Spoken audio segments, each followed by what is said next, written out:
असं म्हणलं की शरद पवार जर नसते तर अजित पवार देखील नसते की त्यांनी दिसून येतं. एक लक्षात घ्या, एवढी जर काळजी आज आव्हाडांना आदरणीय पवार साहेबांच्या बाबतीत आणि दादांच्या बाबतीत भावनिकता निर्माण झाली आहे, तर खऱ्या अर्थाने पवारांचं घर फोडण्याचं काम आणि आदरणीय पवार साहेबांमध्ये आणि दादांमध्ये अंतर आणायचं काम जर कुणी केलं असेल तर ते आव्हाडांनी केलं आहे.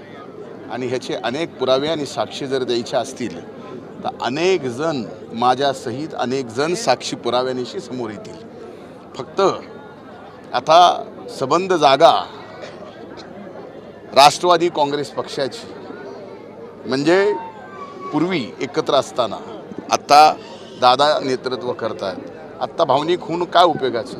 आज तुम्हाला ही भावनिकता फक्त एवढ्यासाठीच पाहिजे कि आता साहेबानंतर जयंत पाटील साहेब सुद्धा नसावेत, सुप्रियाताई साहेब. अमृत नोनी ऑर्थो प्लस, ये एक प्रूवन फॉर्मूला है. इसमें मौजूद नोनी फल के गुण और आयुर्वेदिक जड़ी बूटियां शरीर को जरूरी पोषक तत्व देने के साथ साथ हड्डियों और जोड़ों के घिसने, उनमें होने वाले सूजन और दर्द को रोकने में मदद करता है. दर्द मुक्त जीवन के लिए अमृत नोनी ऑर्थो प्लस. सुद्धा नसाव्यात, स्वतः फक्त एकटे आव्हाड साहेबच असावेत, यासाठीचा भावनिक भाबळा प्रयत्न त्यांनी आज आमच्यावर टीका करायच्या अगोदर आपली सही त्यावेळेसच्या 53 आमदारांच्या सोबत भारतीय जनता पार्टीसोबत जाताना आदरणीय पवार साहेबांच्या संमतीसहित होती का नव्हती याचं उत्तर आणखीन माध्यमांना दिलं नाही, ते द्यावं.